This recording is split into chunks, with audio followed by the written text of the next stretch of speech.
Welcome, everybody, to the award-winning RotoWire Fantasy Basketball podcast brought to you by Underdog Fantasy and FanDuel.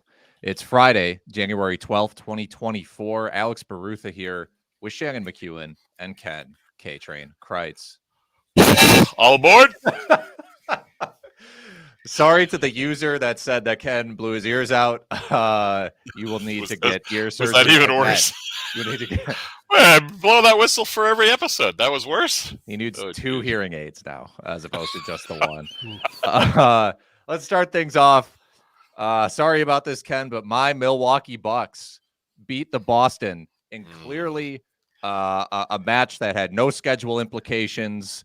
None of these teams played a back-to-back the night before that went into overtime. Yeah. The Bucks did not have 2 days of rest advantage ahead of the Celtics, and the Celtics did not travel from Boston to Milwaukee. Exactly. Terrible. Yeah. But hey, they were 5-1 in the second night of a back-to-back. I know they had been good in these. I thought they'd give them a challenge. They did not.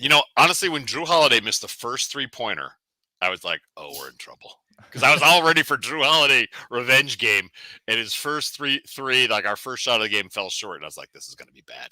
And boom, it was my worst nightmare. But go ahead. Yes. Bucks scored 25 straight in the first half. They were up by 43 at one point. Celtics pulled the plug pretty early. A lot of Sam Hauser minutes, a lot of Peyton Pritchard minutes. No starters after halftime. Yeah, they went to the bench after halftime. Giannis played well, but, is there anybody you want to see less when you're gassed on a back-to-back than Giannis coming at you full speed? So probably not. We also had the Drew Holiday tribute video. Yeah, what'd you think of the video? I watched it. It was nice. I mean, as far as tribute videos go, it just kind of makes you as a Bucks fan be like, man, it was awesome when we had Drew Holiday, wasn't it? It just kind of made you sad for what was. It's not as fun as like a Brandon Jennings tribute video or like a Ryan Scalabrine. Yeah, like a John Henson tribute video or something like that when he was on the Cavs. Yeah, I mean, I don't know. Maybe it's better to talk about Ken. The Celtics had a hard-fought game against Minnesota the night before. That's probably more. Well, they really did. Yeah, they really put it all into Tatum and Brown's hands for all the scoring. It's kind of what people expected more out of the C's versus the production they're getting out of D. White and others. But it's an 82-game season. Heck, we had guests over. It was an excuse to actually not watch an entire Celtics game. And so I bailed at halftime as well and pretended to be a good host. I don't think there's anything to read into it. It's a schedule loss. I think your guest would find a strong correlation between Celtics blowouts and how good of a host you are. He's like, wow, Ken's being really nice lately. Oh, Celtics down by 30. Not hiding in the basement with his glass of bourbon. Exactly. Right. Well, in other news, the Thunder completely, utterly destroyed the Trailblazers in OKC. 139-77. How do you score only 77 points in today's NBA? I don't know. All 5 OKC starters had a point differential of plus 39 or better. Scoot Henderson, the Trailblazers rookie, he shot 4 of 21. He had 3 turnovers and a point differential of minus 56. Minus 56. He did grab 6 boards. I'll give him that. Shannon, when do the Portland Trailblazers trade 29-year-old Jeremy Grant? You'd expect that to happen soon, and I'm happy that I made it 4 minutes in complete silence to start this episode. I think that's a new record, new personal best. Jeremy Grant and also Brogdon, you have to assume both of them are going to be moved at some point this year. Last night's game for the Blazers, they're 10-27. They're playing a hot OKC team who's even though they're coming out, OKC was playing the second half of back-to-back. It's not a surprise to see those results. Last night was just a brutal slate overall with all of the blowouts. But I'm not excited personally. If I roster Jeremy Grant on a season-long redraft team this year, I'm not excited for him to get moved. I think it's highly unlikely. He'll be a bench guy wherever he goes, right? I mean, there's a good chance I think he'll be a starter, but he's not going to be the number 2 scoring option on most nights for whatever team he goes to. He's going to be the 4th or 5th scoring option. He's going to revert back to Jeremy Grant OKC days rather than what we've seen with Portland or Detroit in recent years. I mean, Grant has my math on this is not exact, but this appears to be 120 million guaranteed over the next 4 years. Hard contract to trade, even harder to trade for that guy and be like, you want to see 20 minutes on the bench tonight, Jeremy? He so might be trapped there. I think to Shannon's point, though, the fantasy advice here is deal Grant before he gets traded. Oh, yeah. His next role is going to be less important than his current role. Yeah, I mean, I think almost everybody at RotoWire who's been writing NBA has been telling people sell high on Jeremy Grant, sell high on Malcolm Brogdon. I mean, your Brogdon window may have closed, but you never know. You never know who's out there who loves Malcolm Brogdon. Now, I want to get some feedback from you guys on another Portland player and how to handle it. Shaedon Sharpe coming off the bench now. You've got Scoot Henderson in the starting lineup. Anthony Simons is healthy again and starting. How long? I think both of those two are going to be locked in the starting lineup for the Trailblazers for the next 4 or 5 years.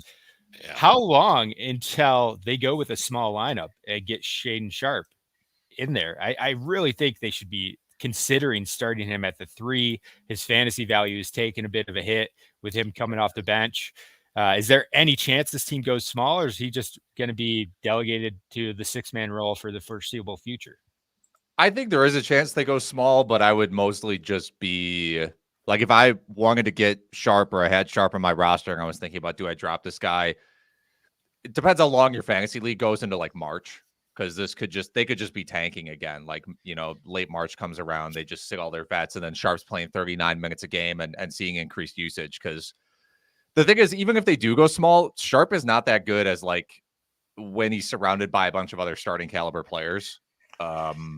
He's mostly just a scorer in those situations, which isn't amazing for fantasy other than points leagues, which, can be good. Well, they're clearly looking at Tamani Kamara as kind of a 3-and-D future guy, defensive help, because the other starters don't play good D there either, right? So if you go all no defense, that could get ugly fast. I don't know. Sharpe's pretty young still, boosts his confidence against backups. Yeah. Only 6'5". Yeah. We have so many of these situations in the NBA where it's like, well, when middle of March comes around, we have literally no idea what's going to happen. That includes with Shannon's Pistons, to be honest. We had a day game yesterday in Paris. Cavs versus Nets. Cavs win up 111-102. Cavs were up 20 at the half. I think Donovan Mitchell went for 45. It was just a blowout. This really messed up like fantasy lineups. Guys on 1-game weeks, the whole thing. It's just it sucks for fantasy, and they should have just sent Wembanyama out there. I don't know why. Yeah. Are people in Paris like, man, I really need to see Cam Johnson and Cam Thomas and oh man, Isaac Okoro, finally. I've been waiting my whole life.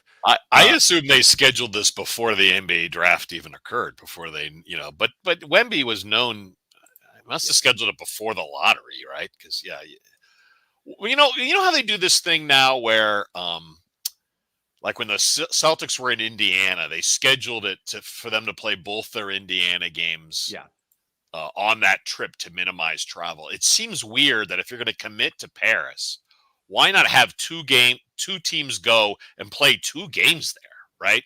Like 1 game in a week for each team just seems bizarro. It is weird. We also had Max Strus. He hurt his right knee. Just deemed as soreness. Only played 7 minutes in that game. Obviously, he's got some time to rest since the next game is Monday. I don't know. I mean, we've seen a lot of these Cavs and Nets teams are kind of interesting. We've seen the Nets.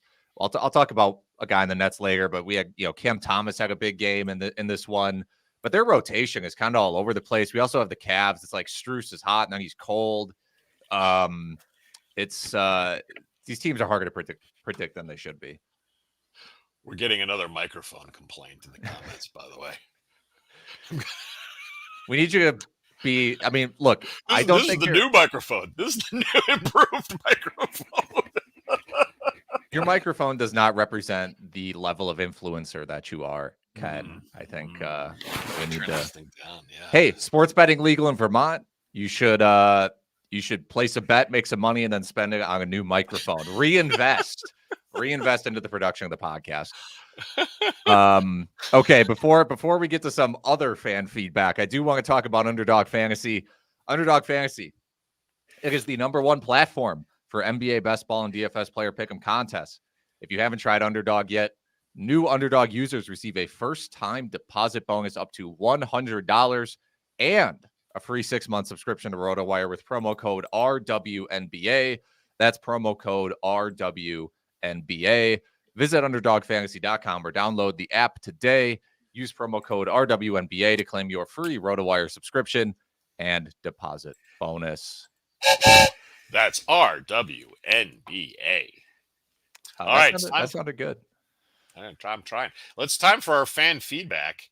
We're going to start from Mr. Muluk. I hope I'm not mispronouncing that. Your thoughts on Kennard and Tillman going forward rest of season for Memphis Grizzlies. We're going to touch a little on that in our waiver wire segment. I suggest some Grizzlies. But gentlemen, your thoughts on Kennard and Tillman? I mean, Kennard's he's just a specialist. He's a 3-points guy. I think he'll play decent minutes because, he has to. Because the Grizzlies just have a ton of minutes out there. So if you need threes, if you're in a category league, sure, roster Kennard, see what happens. And Tillman, he's been so up and down, but they got rid of Biyombo. They waived him so they could sign Vince Williams. So they sure did. if you are a Tillman believer in any sense, pick him up and see what happens, because he does have potential to get you some doubles or close to most nights if he continues to play 28 to 30 minutes a game. Yeah, I'm basically going to just reiterate what Alex said there. I mean, with Tillman, you've got Bismack's gone, so they're going to give Tillman a chance. Aldama's currently out. Brandon Clark's still out. Steven Adams out for the season. So, they haven't liked what they've seen from Jaren Jackson at the 5. So I expect Tillman to get a little bit of a longer leash this time around and have at least stick in the starting lineup and try to prove his value in the short term. With Kennard, he'll probably be locked in as the starting shooting guard now. He started 2 straight games with Marcus Smart, Derrick Rose, and of course, Ja Morant all out. I mean, this team's going to have to do something interesting in the backcourt. I won't be surprised if they basically just have, keep Vince Williams in the starting lineup at the 3 and basically have Bane be the official point guard with Kennard at the 2. But Kennard, his main value, we've seen it when he was with the Pistons, when he was with the Clippers, Memphis, is 3-pointers. So outside of 3-pointers and some scoring, he's not going to offer much. And then one more question from Free Key. It's a little lengthy in the comments, so I'm not going to show it, but basically wants to know the center situation in Chicago with Vucevic back and Drummond. What are your thoughts on Drummond and Vucevic? I mean, it seems like Vooch is back. He played 40 minutes and started the other night against Houston, went for 18, 15, and 3. Drummond didn't had like 6 or some minutes, right? I don't even know if Drummond had a rebound in that game. Yeah. 0 boards in 12 minutes. I mean, 12. Okay. Part of me wants to say if there's nobody on the waiver wire that you love, you can hang on to Drummond, because who knows? I mean, Vucevic, it was a groin injury. He's old. He could pull it again. You just never know. But I think if you're asking me, is it over? In theory, I think it is over for Drummond. Drummond averaged basically 6 points and 6.2 points, 6.8 rebounds per game coming off the bench prior to Vucevic's injury. So if Vooch is healthy, I just don't think there's many leagues where that's going to hold value. Maybe 14 deep 14 team leagues where Drummond's playing 14 minutes and is 6-6 or 7-7. But I wouldn't expect more than that. So if that doesn't hold water in your league, then cut him loose. Yeah. Okay. Is that all for fan feedback, Ken? Yes, sir.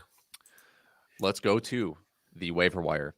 As always with the waiver wire section of this podcast, we each suggest 2 regular picks and 1 long shot. Regular picks rostering in 50% or fewer of standard of just fantasy leagues, but usually Yahoo. And 1 long shot, 25% or fewer of leagues. I actually have almost 3 long shot today, but I'll touch on that. We should note for games this upcoming week, Milwaukee and Sacramento with only 2 games. So be careful picking guys up from those squads. And also, if you're streaming guys from those squads, get rid of them. 15. Yeah, go ahead. Sorry. No, I mean, I was going to say what you were going to say. Half the teams have 4 games. So decent streaming opportunities this week for sure. There's a lot of guys. I'm going to kick things off. Mo Wagner of the Orlando Magic, 29% rostered. His brother Franz has missed the past 3 games. He will also be out Friday. Franz will. Good chance he's being out of him being out Saturday as well. He was ruled out basically a day in advance of Friday, the back-to-back. Again, don't be surprised. Past 3 games for Mo, 18 points on 12 shots, 9 boards, 2 assists, 2 steals in 31 minutes. Magic have 4 games next week. Great streaming opportunity. Better pickup if you are in a daily lineups league, daily transactions league, because we don't know about Franz for next week. So keep that in mind when picking up Mo if you are in a like Sunday waiver league like a lot of us are. Yeah, Mo's been doing well. They don't seem to really want to give monster minutes to Goga, unfortunately. I wish. Yeah. But speaking of dreams coming true, though, guess who's back, gentlemen? The cockroach, TJ McConnell of your Indiana Pacers. He is rostered in 54% of leagues. People have been scooping him up the last few days. He's our cover guy for this week's video. Pacers have 4 games next week. But more importantly, unfortunately, Tyrese Halliburton is out for at least 2 weeks. And, they're starting Andrew Nebhard, but he's not the guy. The cockroach is the better point guard, and this fast-paced offense needs a real floor general. Look, McConnell, per 36 this season, is averaging a double-double. 18 points, over 11.5 assists, over 6 rebounds, and this is huge, 2.3 steals per 36 minutes.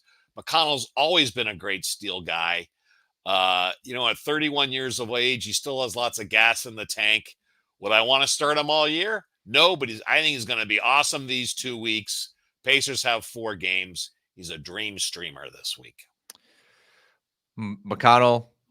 Oh, Ken, Shannon, if you're trying to talk, you're muted. Great suggestion, Ken. We all know how much you love the cockroach, and he is fun to watch play. So I'm excited to see what he can do for the Pacers. Can't kill him. Nope, can't kill never. him. He's always going to come back. My first waiver wire suggestion of the week is a big man out in Portland, Duop Reath. We've talked about him a few weeks ago, but he's back kind of up on the upswing. He's played 4 straight games, started 4 straight games for the Portland Trail Blazers at center. Over those 4 games, he has averaged 28 minutes, 11.5 points, 8.3 rebounds, and 1 block, shooting 49% from the floor, only 57% from the line, which is tough to manage, but that's on less than 2 attempts per game. And surprisingly, I don't think many have noticed this. He also averages 1.5 3-pointers per game over that stretch. So he is chucking from downtown. He is a stretch 5, 6'11", 250 pounds. Duop Reath's widely available, rostered in 28% of leagues. And we don't know what's going on with DeAndre Ayton right now. He has missed double-digit games in a row. There doesn't appear to be any update about him practicing or nearing a return. So right now, I think Duop Reath is a good streaming option if you need big man stats. And already nothing for Ayton to play for. No reason to rush him back. Alex, do you have any insights on the DeAndre Ayton injury? He probably got fouled. And then that's it. That's all it takes for Ayton to be down for a long time is getting fouled once. No, as I hammered the Duop Reath under last night, but I do like that suggestion, Shannon. He's averaging a fantasy point per minute. So if he's starting and averaging a fantasy point per minute, he's rosterable in almost every fantasy league. I do have an update on Ayton, actually. Overnight, there was news. He might return for Friday's game against Minnesota. Whoa. So keep that in mind. And I have a special recommendation. I have a replacement for Duop Reath, since we can't suggest him in good faith, knowing that Ayton might come back. I'm going to go with Cam Whitmore. He's a long shot, but I don't care. I want him on my roster right now. Cam Whitmore is coming off a game where he played 33 minutes off the bench, 16 points, 5 rebounds, 1 assist, 2 steals. He can hit threes, he can get big defensive stats. Right now, Dylan Brooks is week to week. Eason is week to week. This team is starting Jason Tate at the small forward position. Jason Tate is miserable. He cannot help with the fantasy on the fantasy side. I expect possibly as soon as the Rockets game, the next game, that Whitmore gets more minutes or even starts. So I would proactively scoop him up and stash him, hoping that he does see 25 plus minutes in the near future. Kind of to close this closet door. Apologies to anybody who heard that scraping. It's kind of a memento situation. There was actually a guy in there. It was crazy.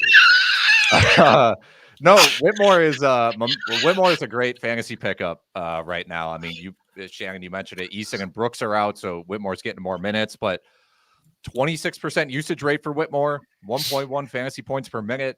Obviously, a guy who slipped in the draft to 20th, but has more talent than that. Someone who, even if you're in a 12-team league, I think you got to look. Let's move on. I'm going to move on to my second fantasy pickup, which is technically a long shot. Kris Dunn of the Utah Jazz, who's only 11% rostered. Don't look now, folks. The Jazz are 12-4 since December 13th. One of the hottest teams in the NBA right now. Past 11 games for Dunn. Pretty big sample. These are all starts.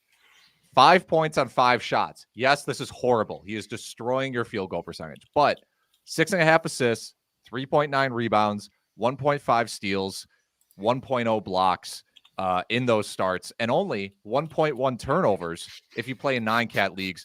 Jazz have 4 games next week. They're running hot. Dunn is playing well. This is a great situation to get potentially, you could get, I don't know, 24 assists and, who even knows, man, like 12 combined steals and blocks into your lineup this week with Dunn. True. They're giving him major minutes. Ken, take us to Memphis. Yeah, we talked earlier in the show, a lot of injuries in Memphis. I'm going with newly signed Vince Williams Jr., the rookie wing for the Memphis Grizzlies. 6'6", second-round pick. Look, Marcus Smart is out for at least 6 weeks. We know Ja is out for the season. He started and played 30 minutes in that Wednesday blowout surprise win at Dallas. Memphis just gave him a 3-year contract to bump him off his 2-way deal. And they cut Bismack Biyombo to make room for Mr. Williams. In 8 starts, he's averaged 6.6 points, 7.4 rebounds, 1.3 steals, half a block, and over 1.5 triples. So some unusual stat production. But I think they're committed to Williams, and he's going to start for a while because they're playing the youngsters. And they realize with Ja out, might as well develop guys. And I think they see Vince Williams as a diamond in the rough. Well, we mentioned it earlier. They waived. I keep saying dropped like it's a fantasy team. They waived Bismack Biyombo so they could sign Vince Williams to a 3-year deal. So that tells you how much they believe in him. He's a fairly low usage player, but at the same time, very good rebounder. Can pass pretty well, got good IQ on the floor, knows how to move the ball, solid defensive number as well. So especially if you're in like a punt points situation, like just certainly grab Williams because he could be playing 30 plus minutes for the foreseeable future. Shannon, take us to your next waiver wire claim. I'm going to Golden State. Yeah, we've discussed this rookie already this season, but Trayce Jackson-Davis, rookie big man for the Golden State Warriors. He's been in and out of the starting lineup, somewhat inconsistent, but it's hard to argue with the results. Over the past week, he is a top 40 fantasy player. Mm-hmm. He is rostered in about 35% of leagues. In those 3 games in the past week, 24 minutes, 1 start, 2 games coming off the bench, 15.3 points, 8.3 rebounds, 1.7 blocks, and he's shooting a whopping 88% from the floor.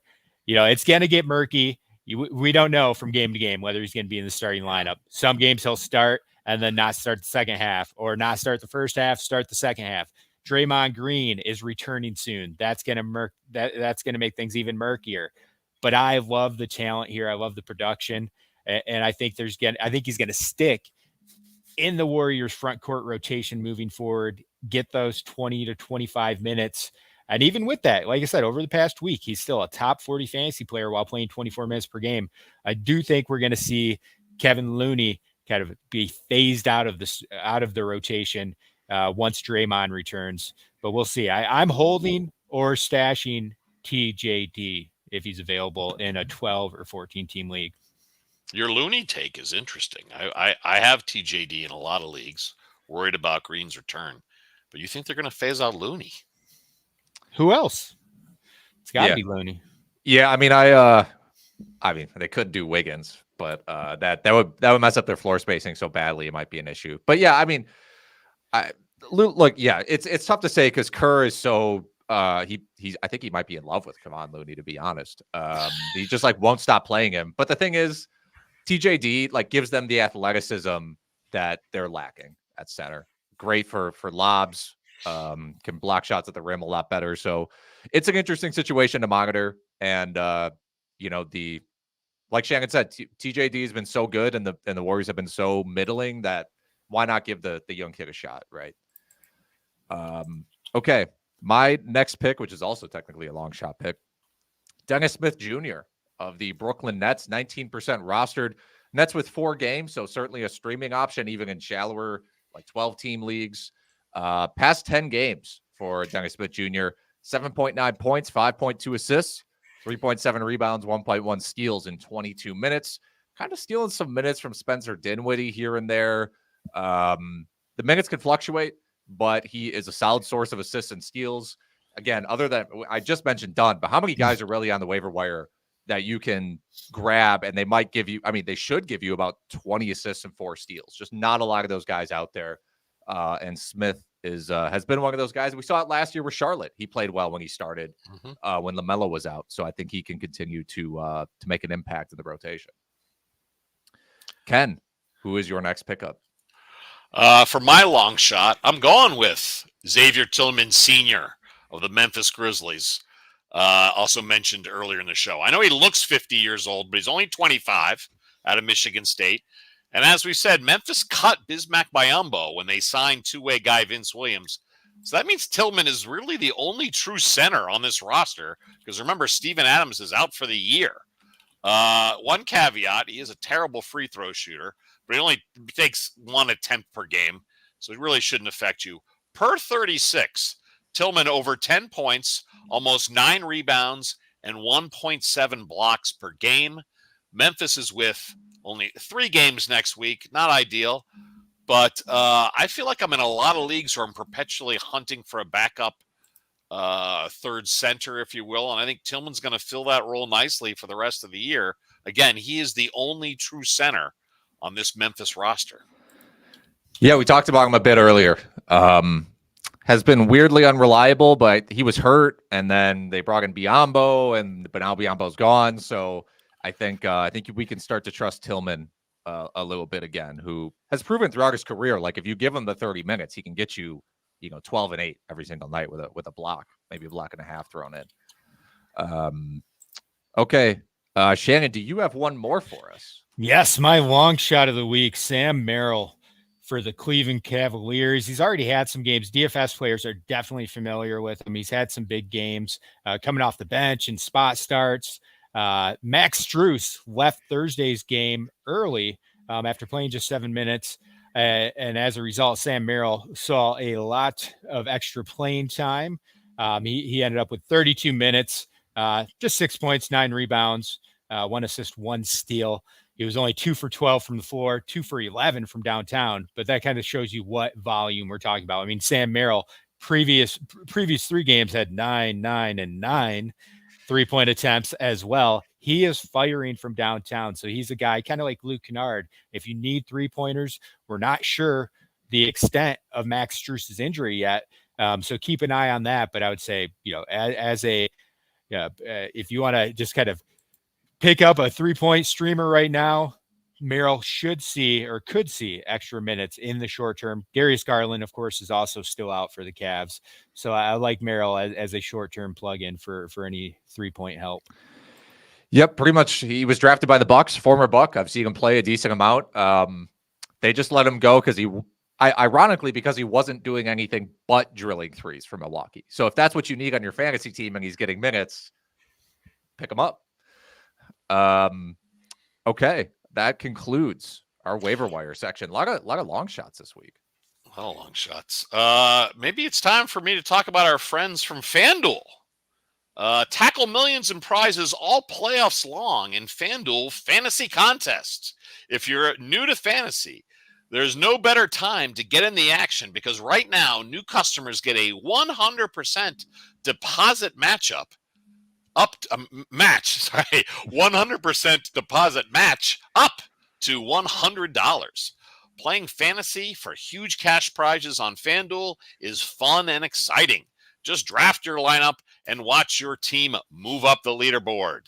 Gentlemen, do you have any favorites for the NFL weekend in DFS FanDuel? Yeah, for me, I mean, the first game I'm going to be looking at for FanDuel is Atlanta, Indiana. Crazy over under 251.5. You've got ton of exciting options on both sides, even with Halliburton out.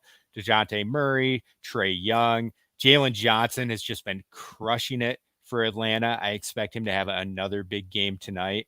And then for Indiana, with Halliburton out, we've talked about it. TJ McConnell, he's a great streaming option, and he's also a great DFS play for tonight. So I'm trying to get any of those guys into my lineup. Plus, on FanDuel, you can choose from full slate contests featuring multiple games, single game contest, season-long best ball contests, beginner-only contests, which are great for learning the ropes, and more. And when you win, you get paid instantly.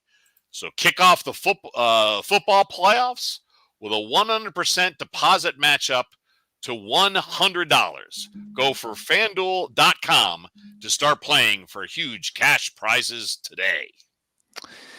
Let's talk about Friday's daily fantasy slate. 10 games today on the NBA. Highest over-under, Indiana at Atlanta. Who could have guessed that this over-under would be 250, 252.5, actually. As always, for injury news and lineup notes, you can visit RotoWire.com. And also the daily lineups page specifically, which is awesome. Shannon, you mentioned it. You are looking at this Atlanta-Indiana game. Again, a high total. It's hard to say, how much Indiana is going to be able to keep up offensively without Halliburton, but obviously that opens up value for McConnell and Nembhard, and then they're going to be just as bad defensively. So I think a lot of people are going to fill in not just the stars from this lineup, but probably role players from this game too, just to take advantage of the over-under.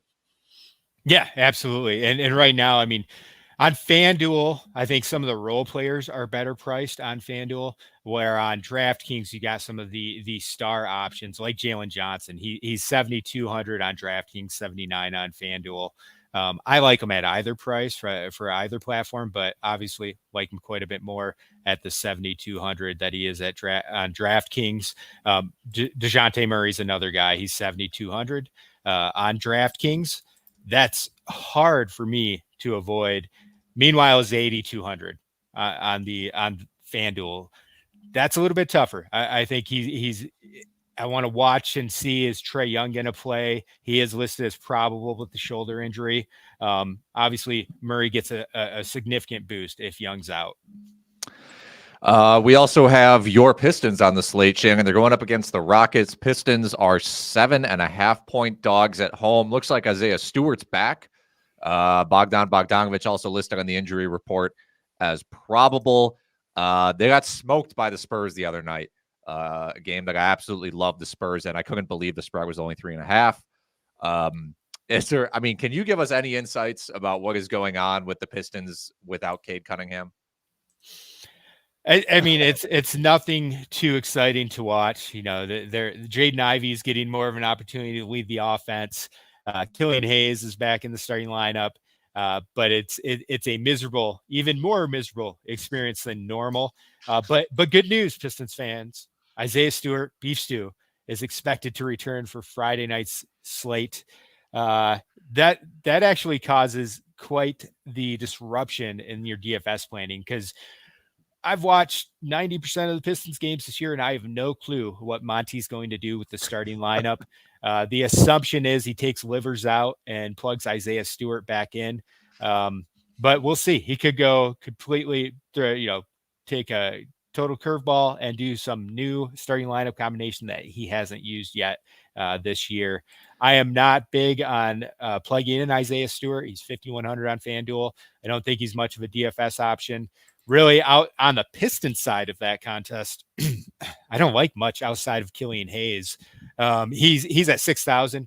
If for some reason Asar Thompson does get plugged into the starting lineup, which is very, very, very unlikely, he is only 3,600 on DraftKings and would be a very interesting play. But since we don't know if he's going to play 8 minutes or 18 or 28, it's tough to put much faith in Asar providing a productive fantasy line for tonight. But on the Rockets side, I really, really like the Rockets side for tonight's slate. The biggest question mark is going to be, is it going to be a blowout? But you've got Fred VanVleet is 7,900 on DraftKings. There are very few players averaging 40 fantasy points per game that are under $8,000. He might be the only one. And he's also coming off back-to-back 50-plus point fantasy point outings. It's going to be tough for me to remove Fred VanVleet from my starting lineup. And then Cam Whitmore, who I mentioned earlier, he's a bit too expensive for my taste on FanDuel, about 4,900, 4,300 on DraftKings, though. And like I said, I expect Whitmore to play more, if not get a starting nod tonight. I kind of like Jabari Smith in that game too. Played at least 40 minutes in 2 of the past 3 games. Might be checked by Isaiah Stewart tonight, so that's provides a good opportunity. And we have Sacramento, Philly. Embiid is out. I think this is a solid Sabonis spot. If you're a Paul Reed guy, go for it. Tobias Harris in a solid spot as well. Maxey, we kind of know the story there. I will say, someone I am fading on tonight's slate, Steph Curry. I'm out. Ooh. Give me the under 27.5. I'm out. I took the under on him. He scored 15 points the other day against the Pelicans. Bulls are one of the best teams in the NBA in guarding point guards, especially point guards who are running pick and roll. Steph Curry's running more pick and roll than ever with Chris Paul out. What person in the NBA do you need to focus on? One guy right now to stop more, to just shut down an entire team completely than Steph Curry on the Warriors. So I am just out on Steph Curry in this game. Bulls are actually favored by 3 at home. The Bulls also pretty slow pace of play, so there'll be fewer possessions, right? So you got it. Where else are you turning tonight, Shannon? Yeah, I mean, on that Golden State Chicago side, I like Zach LaVine quite a bit, 7,400 on DraftKings. His minutes limit has been uncapped, so he played 41 minutes against the Rockets, had 61 fantasy points. He's still at a decent, pretty affordable salary for tonight's slate. And then the last mention, the X-Man, Tillman. We've discussed him multiple times. He's 5,200 on DraftKings, and I expect him to play, 28 plus minutes. And starting, with that, right? Yep, starting big man. So he's hard to avoid at 5,200. We also have an Orlando-Miami matchup. Tyler Hero questionable for that one, so that could be a source of value depending on what happens there. Portland, Minnesota. Look, man, God bless you if you play anybody from this game. Minnesota is 15.5 point favorites at home after Portland just got blown out by 60, and they're on the second night with back-to-back. This could be a place where you just grab somebody off like the benches of these teams. If you have $4,000 left over, and you know what, this could be a blowout. Let's grab someone off the bench here. Charlotte, San Antonio. We have LaMelo Ball questionable, so keep an eye on that. We also have Caleb Martin, PJ Washington, and I suppose Frank Ntilikina is also questionable for this game. I think this could be a decent spot for Wembanyama. Anything from those games or the other 3 that we haven't discussed yet, Shannon, catching your eye? Well, not from those 3 games specifically. You had mentioned the Philly game earlier. I do like the Philly side with Embiid out. Tobias Harris is coming off a gigantic game. He had 54 fantasy points. He had a 50-point outing earlier this year while in beats at as well. So at 7,200, he's one of those guys. I really think there are a lot of guys in that $7,000 range who can pop off for 50 fantasy points tonight, and Tobias Harris is one of them. I think that is time then for us to move on to Ken's old man rant. Arg! Bravo, Tristan Thompson of the Cleveland Cavaliers. Nick Claxton thinks he's all that with an alley-oop dunk, despite the Nets still being down 10 points and generally getting whooped all game by the Cavs over there in Paris. So Thompson, after Claxton kind of obnoxiously celebrates his dunk, Thompson walks straight into Claxton on his way to the Cavs bench, which was delicious. This somehow knocked Claxton down. There was no punch. There was no shove. Thompson just walked into him with 254 pounds of old school NBA. I hate it when players kiss and hug post-game. They're supposed to hate each other. In the 90s, the Bulls and Pistons tried to kill each other. There was a coke-fueled brawl every week in the 80s. It was glorious. Bring back the NBA brawls. Arg. I thought you were going to say bring back cocaine to the NBA. I think we avoided any mispronounced names in this podcast today. There were a lot of Smiths and Dunns and Williams and Tillmans. Makes things a bit easier. That does it, everybody, for our RotoWire Fantasy Basketball podcast. Thank you to our fans and the sponsors, Underdog Fantasy and FanDuel. Ken, take us out of here with a quote. Yeah, let's go to Los Angeles, where Raptors coach Darko Rajakovic reached. There it goes. The mispronounced name section. I started way too early. It's not Rajakovic. I think it's Rajakovic, isn't it? Rajakovic. Oh, sorry. Anyway, Darko Rajakovic reacted Tuesday night. The new coach of the Raptors reacted Tuesday night to the Lakers getting 23 free throws in the fourth quarter when the Raptors got just 2. It's outrageous. What happened tonight? This is completely BS. This is shame. Shame for the referees. Shame for the league to allow this. 23 free throws for them, and we got 2 free throws in the fourth quarter. Like, how to play the game. I understand respect for all-stars and all that, but we have star players on our team as well. How is it possible that Scotty Barnes, who is all-star caliber player in this league, he goes every single time to the rim with force and trying to get to rim without flopping and not trying to get fouls. He gets 2 free throws for a whole game. How is that possible? How are you going to explain that to me? That is a direct quote, by the way. Those are the exact words he used. I tried to do his accent. I probably didn't do it justice. A little bit too much Adolf in that accent. NBA fined Darko $25,000 for this. ESPN has the clip online. If you don't believe my accent, I did it justice, I think. But anyway, bravo, Darko. You were 1,000% correct. Charles Barkley said 100% correct.